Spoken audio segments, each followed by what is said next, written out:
4,80,000 लगभग वैकेंसीज है टीचर्स की, और बिहार से जहां से मैं ताल्लुक रखता हूं वहां लगभग 1.25 लाख लोग टीचर्स नहीं है। अब बताइए तालीम कहां से हासिल होगी? पढ़ाने वाले ही नहीं है तो क्या पढ़ेंगे हम? और इसीलिए बिहार के लोग जो मजदूर हमारे रूडी भाई हैं कि नहीं हैं? सर आपने क्या 4 करोड़ बोला था 13 करोड़ में, या 3 करोड़ बोला था? 4 करोड़ लोग अलग अलग प्रोफेशन के पूरे हिंदुस्तान में हम लोग गए हैं। सर ये मेरे टाइम नहीं लेंगे। कोई नाम नहीं लिया। He is not yielding, sir. No, I just mentioned. You can, after I speak, you can put your point. नहीं, नाम कहाँ लिया? मैम, और वही नहीं मैम, सेंट्रल यूनिवर्सिटीज में 6180 वैकेंसीज हैं, ITIs में 4,425, IIM में 484, केंद्रीय विद्यालय में 12,000, जवाहर नवोदय में 3271। क्या पढ़ेगा बच्चा? इसीलिए मजबूर हो जाता है कोचिंग सेंटर में। आप जानती हैं क्या हुआ कोचिंग सेंटर में अभी दिल्ली में? कोटा में क्या हो रहा है? हर हफ्ते हर महीने में हम लोग को सुसाइड केसेस की खबर सुननी पड़ती है।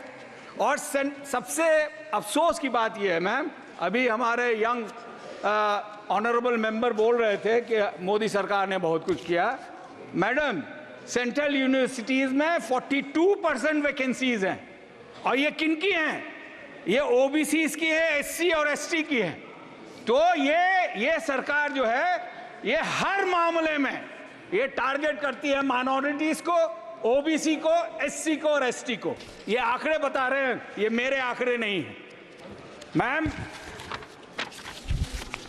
ऑफिशियल UDISE प्लस रिपोर्ट में बताया गया 2018-19 में 51,000 गवर्नमेंट स्कूल बंद कर दिए गए। पिछले 8 सालों में 78,000 गवर्नमेंट स्कूल बंद कर दिए गए। उसमें कौन पढ़ता है? गरीब बच्चे पढ़ते हैं मैम। लगभग 2 करोड़ बच्चों को तालीम नहीं मिल पा रही है। यह है सरकार, मोदी सरकार। दूसरी बात यह है कि कहते हैं कि हम अच्छा तालीम दे रहे हैं, तो कैसे तालीम देंगे आप? अभी बहुत चर्चा में था और जरूरी भी है, नेशनल टेस्टिंग एजेंसी बनाई गई, आदरणीय मोदी जी की सरकार ने बनाई, और क्या देखा हमने? 7 साल में 70 ऐसे केसेस हुए जो पेपर लीक हुए। बाहर मानिकदा ने लिखा था आपने ट्विटर पे कि बाहर न्यूज ये टेस्ट पेपर लीक होता है और अंदर हमारे पार्लियामेंट में रूफ लीक हो रहा है, पानी कल बह गया था पार्लियामेंट। ये है मोदी सरकार। मोदी है तो मुमकिन है मैम। UGC NET एग्जाम में 23 लाख कैंडिडेट ने भरा था, 3 डिफरेंट रिजल्ट्स आए। 9 लाख से ज्यादा candidate across 300 countries UGC NET में किया। आपने 1-1 हजार करके उनसे फीस ली, पता नहीं और कितने हजार उनको पैसा लग गया होगा एग्जाम देने में और फीस भरने में। आदरणीय मोदी हमारे शिक्षा मंत्री, जिनकी मैं बहुत रेस्पेक्ट करता हूं, उन्होंने यहीं पे कहा था इंटीग्रिटी ऑफ द एग्जाम में be compromised. It is not only the integrity of the exams, but sir it is the integrity of this government which has been compromised। बड़ी अफसोस की बात है मैम। ये सब हालात को देखते हुए जितना प्रेशर है बच्चों को वो नहीं ले पा रहे हैं। आपको एक आंकड़ा बताते हुए जो मुझे बड़ी तकलीफ हो रही है कि पिछले कुछ सालों में लगभग 13,000 कुछ स्टूडेंट्स ने आत्महत्या की हमारे हिंदुस्तान में। और पता है क्यों? क्योंकि उनको सही सुविधा नहीं मिल रही है, उनको सही सपोर्ट नहीं मिल रहा है, उनको कास्ट का जो तनाव है वो झेलना पड़ता है। इसीलिए लगभग 3 suicide every 2 hours is happening in India, जो बहुत ही शर्मनाक है किसी भी मुल्क के लिए। और इसीलिए हमारे आदरणीय नेता कहते हैं कि इसका कास्ट सेंसस होना चाहिए और उसको सुविधा मिलनी चाहिए जिसको जितना हक है। मैम जो हायर एजुकेशन है उसको बर्बाद कर दिया इन्होंने। बर्बाद इसलिए किया क्योंकि जैसा मैंने बताया वैकेंसी, मैम अभी तो 5 ही मिनट हुए ma'am, I am the initiator of this. 10 minute होने को है, 1 मिनट में बात कर लीजिए मैम 1 मिनट में, मैम 2 मिनट दे करिए कंप्लीट करिए। मैम क्या अभी तो 2 ही मिनट हुए मैम।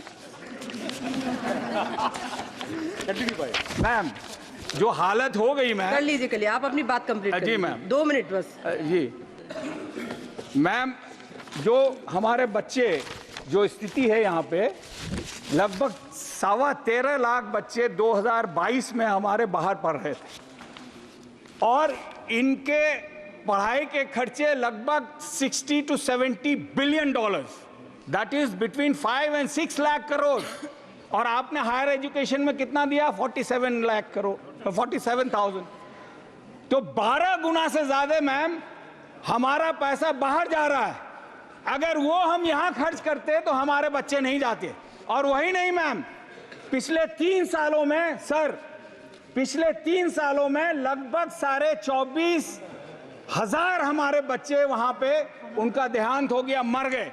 आप समझ सकते हैं किस तरह के लोग वहां जाते होंगे जिनके 1 या 2 ही औलाद होते होंगे, उनका तो दुनिया उधर जाता है। मैं माइनॉरिटी इश्यूज पे आता हूं सर। किशनगंज के बारे में तो आपको मेरे ख्याल से आप भी रट गए होंगे, हम भी रट गए होंगे। यहाँ बापूजी का मूर्ति था, हम लोग बैनर लगा के प्रोटेस्ट करते थे, वो भी आपने पीछे करवा दिया। मेरी आपसे गुजारिश है कि जो स्कीम्स हैं, डिफरेंट स्कीम्स हैं माइनॉरिटीज के लिए, उसको चालू कीजिए। जो स्कॉलरशिप है उसको चालू कीजिए। एक आपने यूपीएससी के लिए दिया था, मुझे याद है 2020 में कुछ लोगों ने ये कहा कि भाई ये यूपीएससी जिहाद है। 4% मुस्लिम कैंडिडेट वो उसमें पास किए थे और आबादी हमारी 15% है, और आपने वो स्कीम बंद कर दिया। मैं चाहता हूं कि उसको चालू करें, क्योंकि उसके बाद क्या हुआ कि अगले साल वो 4% घट के 3.6% हुआ और उसके अगले साल वो घट के 3.1% हो गया। Sir, we also have as much intelligence as anybody else. We can contribute as much as anybody else in this country, and we have contributed. So, इसीलिए I appeal to you, sir, that you should not discriminate. I know this government stands on discrimination.